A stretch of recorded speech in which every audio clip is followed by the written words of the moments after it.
Hi Year 10 triple students, this is the first lesson for the first set of facts in your fact book in chemistry. It's Mr. McNaughton, as you may have figured out by now. So this is covering the first set of facts. Make sure you learn these, and hopefully the video or the PowerPoint I'm about to go through will help you if there's any areas you're not sure about. Make sure you learn those facts. You could be assessed on them in future lessons or lessons to come. And they're looking at the history of the atom, so the theories that people have had in the past about the atom and how we've got to our current understanding. It is revision, it is stuff you've looked at previously, but it won't do any harm obviously to go over that again, and it will have been a while since you did it. I hope you're all safe and well obviously, and hopefully, fingers crossed, we can get back to some sort of normality in terms of your learning and so on as soon as possible, but in the meantime revision and stuff like this hopefully will be of some use. So looking at the model of the atom, we're going to look at the key names in terms of the scientists involved in developing our current model and the ideas they had. So as you can see from the facts, they're fairly straightforward in terms of what you have to remember and learn. All we're doing in this little video is adding a little bit of detail around that. If at any point you want to pause it, write down anything that's on the screen or anything that I've said, by all means do so. You go through the video at your own speed, at your own pace, and that's fine. So, looking at the model of the atom, we have basically, as scientists do, people have carried out experiments to help create a model of the atom that we currently use. However, over time, obviously, the ability to carry out experiments in certain depth and with certain technology and so on has improved, which has caused our atomic model of the atom, to change with time. So we've gone from a very simple idea of the atom to what we now understand, and what is certainly a more in-depth idea of the structure within the atoms of a substance. So, looking at the history of it, one name that is not on your fact list is Democritus. He came up with the idea of atoms, came up with the idea that everything was made up of tiny little pieces that could not be broken down any further. He called them atoms, and he came up with the idea that they couldn't be split down any further and they were indestructible. So even though you could break something up into little pieces, eventually as you kept on breaking it down or kept on cutting it up, you would get to the point where you had the smallest pieces possible, and from that point you couldn't split them any further. Okay, he figured there was lots of empty space between the atoms within a substance, and it came from the Greek a and ATOMOS, which means uncuttable, or can't be cut, can't be split. So, obviously some of the ideas he had still stand up to scrutiny nowadays. There were other things possibly that we discovered further down the line were not the case, or there was more to it maybe than that. But you have to remember, this is a long time ago. He was having these ideas based on very little information compared to what we have available to us now. Okay, so moving forward in time to 1808, the first person, or one of the people on your list, is Dalton. He came up with a model of the atom that, again, backed up what Democritus had said. He came up with the idea that all matter was made of tiny particles called atoms.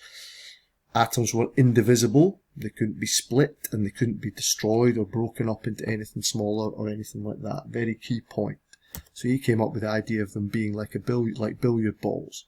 He also came up with the idea that atoms of the same element are identical, which we now still stand by. So within an element, all the atoms of that element would be the same type and share identical properties.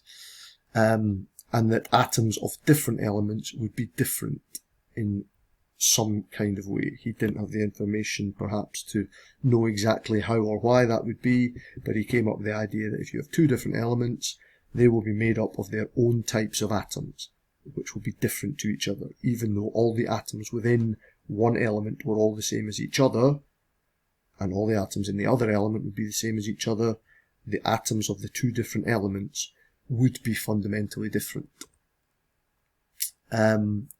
He also came up with the idea that atoms combined in to form compounds. We obviously know that in a bit more detail now. Okay, so the key points about Dalton were that he came up with the idea that atoms are indivisible and indestructible, or he backed up that idea, that was his theory, and that they were like billiard balls. They were all identical. Within an element, all atoms were identical. He came up with models. He made models of these atoms, which he used to demonstrate what he called his atomic theory, and hence the comparison to billiard balls. Okay, so that's Dalton. Now, Thomson, Joseph Thomson, or J.J. Thomson, as he went by, worked with cathode ray tubes, and he discovered electrons, or he's credited with discovering electrons. Because of that, he came up with the idea that within an atom, there were different charges. Now, he came up with what's called the plum pudding model. Okay? Using a cathode ray tube, he found particles that had never been encountered before at the cathode end. They were deflected by magnetic and electric fields, so they must have a charge. Bear with my computer, please.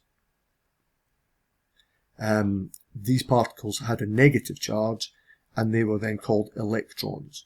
Okay? And they were assumed to be part of all matter, and therefore all atoms. So he came up with the idea that within an atom, just bear with the computer, it's been working fine up to now. Within an atom, you had an overall positive charge within that atom, and randomly scattered through the atom, you had these negatively charged electrons. Now, his was called the plum pudding model because he described the electrons as being randomly scattered through the atom like raisins or sultanas or whatever they are in a plum pudding.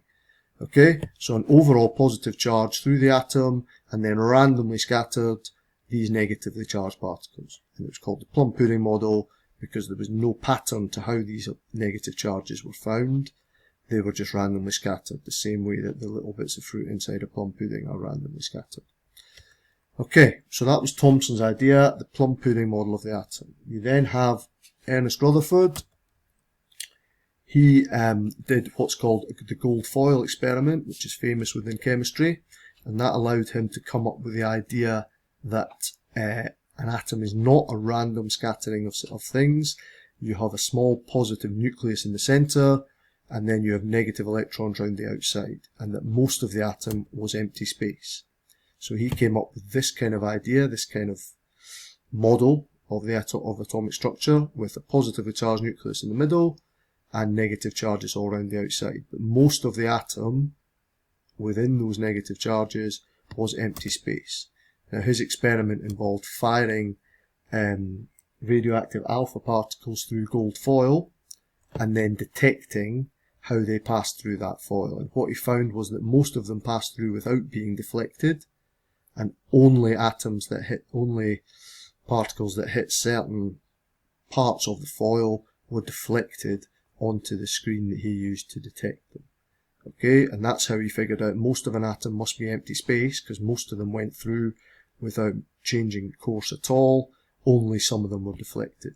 And so he came up with his model, which was that the nucleus in the centre of each atom was positive, and that's where most of the mass of the atom was found.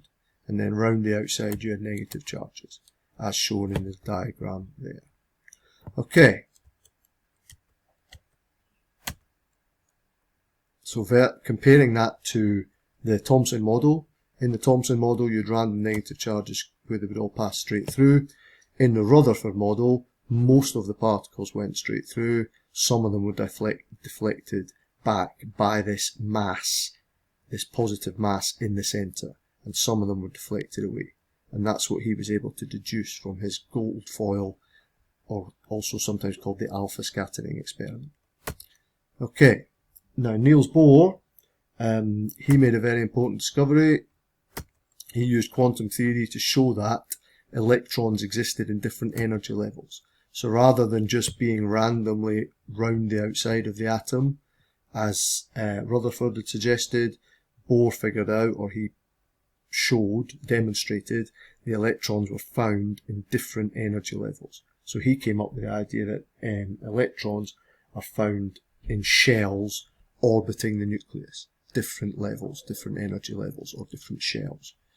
Okay? And then James Chadwick, he discovered neutrons. He did research with Rutherford. He figured out that there was a nucleus, but it didn't just contain positively charged particles, it also contained another type of particle, which were called neutrons, and they had no electrical charge. Okay, and because of that, he was actually responsible for, or that led to, the development of our understanding of things called isotopes, which are atoms of the same element with different numbers of neutrons. And we were able to understand why they existed, because even though they had the same number of protons, they had different numbers of this other particle that Chadwick discovered called neutrons. Okay, so Chadwick discovered neutrons. That led to our development of our understanding of isotopes, which are elements of the same, atoms of the same element with different numbers of neutrons. Okay. Now that leads us to our current atomic model, which obviously has built on all of these ideas, where we have a small dense nucleus made up of positive protons and neutral neutrons, so protons with a +1 charge, neutrons with no charge, and then negative electrons in orbit around the nucleus. So the nucleus overall has a positive charge, the electrons around the outside have a negative charge. It's the attraction between the positive nucleus and the negative electrons that holds the atom together. Obviously, as you know, in an atom of an element there will be the same number of electrons as protons, and therefore the charge on an atom of an element is 0, because the positive charge of the protons is cancelled out by the negative charge of the electron. Okay, so summary. Very quickly, Democritus, who's not on your fact list, but it doesn't do any harm to remember, came up with ATOMOS, which means can't be cut. The idea that atoms are tiny pieces that can't be split up any further. Dalton had the idea that atoms were solid balls, like billiard balls, within an element that were all identical to each other. Thomson had the plum pudding model, with negative particles scattered randomly through a positive atom. Rutherford came up with the idea there was a small positive nucleus and an atom was mainly empty space, using his gold foil alpha scattering experiment. And Chadwick came up with the idea the nucleus contains protons and other particles called neutrons. And then missing off that list you've got Niels Bohr, who came up with the idea that electrons orbited the nucleus, not randomly just round the outside, but in shells. Okay, so hopefully that's helped with those first 4 facts in your fact book for that first lesson. Make sure you learn them. Hopefully what I've just gone through has helped slightly with your understanding, or helped it stick in your head a bit, but make sure you learn them, as there may well be assessments or tests on these facts that you're being asked to learn as we go on. Okay, hope that has been of some help. Thank you.